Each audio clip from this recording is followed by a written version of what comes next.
I ništa, ja onako polupijan i ljut, što je ispalila, kasnila, šta ja znam.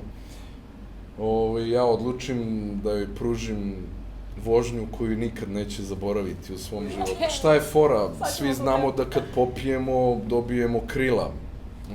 Tako da, ja sam u tom trenutku dobio krila.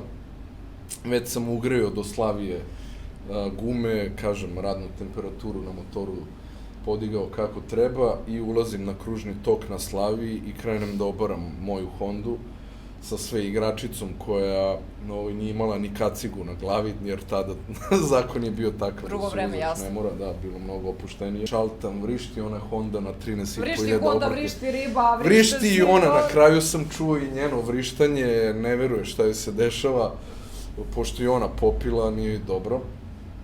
Dolazimo, šaltam, 6. 5. 4. 3. 2. 1.